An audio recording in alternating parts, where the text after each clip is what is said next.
Welcome back to this educational platform. I hope you're all doing great and fine by the grace of Allah. You know, I'm discussing rules related to subject of agreement.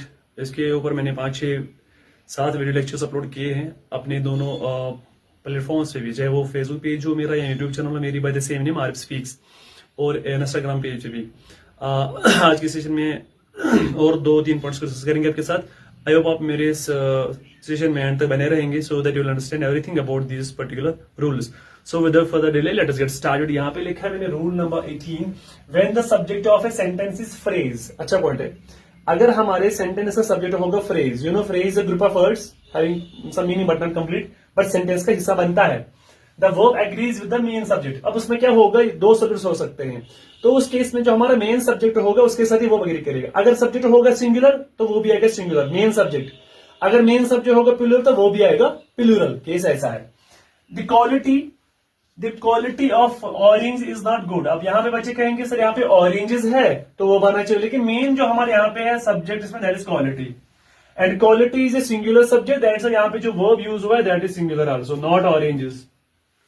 With a rule where the subject of a sentence is phrase the verb agrees with the main subject. ठीक है, अगर sentence का क्या होगा यहाँ पे, इसके तो क्वालिटी ऑफ ऑरेंज जो हमारा ये फ्रेज है इज नॉट गुड, हमारा बेसिकली क्या है, एक मेन सेंटेंस और ये हमारा फ्रेज है। इसमें 2 सब्जेक्ट, एक ऑरेंज और एक क्वालिटी है, लेकिन main subject that is main जो सब्जेक्ट है दैट इज क्वालिटी, और इसके साथ ही वो एग्री करेगा, और दैट्स व्हाई मैंने इसका इस्तेमाल किया है, ना कि ऑरेंजेस। मेन सब्जेक्ट है क्वालिटी, ऑरेंज नहीं है। ठीक है, तो इसलिए यहाँ पे जो वर्ब यूज हो दैट इज सिंगुलर, वही लिखा है मैंने, when the subject of sentence is phrase the verb agrees with the main subject. तो मेन सब्जेक्ट के साथ हमारा वर्ब एग्री करता है, तो यहाँ पे क्वालिटी है, इसलिए यहाँ पे इज आ गया। I hope you understand this rule. Rule number next, When a plural subject is preceded by, अगर हमारा plural subject को उससे पहले क्या होगा, one of, each of, either of, neither of। ठीक है, the verb must be singular। अगर हमारे plural subjects से पहले क्या आएगा, one of आएगा, each of होगा, either of होगा, neither of होगा, तो उस केस में हमारा जो verb होगा वो होगा singular। जैसे one of the boys, अब यहां boys क्या है, मेरा plural subject है, लेकिन इससे पहले क्या आया, यहां पे आया वन ऑफ इज इल, इसलिए यहां पे सब्जेक्ट क्या हो गया, singular. I hope you understand. समझो, अगर हमारा यहां पे बॉयज हमारा प्लूरल सब्जेक्ट है, लेकिन इससे पहले क्या आया, वन ऑफ से प्रीसीड हुआ, तो इस केस में हमारा जो सब्जेक्ट वर्ब होगा वो होगा सिंगुलर।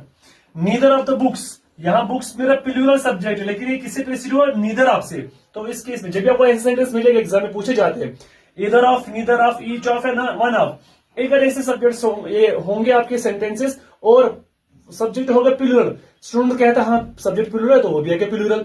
ओब्वियसली तो ये इज ए कॉमन सेंस कि नहीं, हाँ सब्जेक्ट मेरा प्लूरल है वो भी आएगा प्लूरल, लेकिन नहीं, रूल क्या है, अगर प्रोसीड हुआ है इनमें से किसी से तो उस केस में वो आएगा सिंगुलर। यहाँ पे लिखा है नहीं, neither of the books is useful, यहाँ पे इज आया समझ।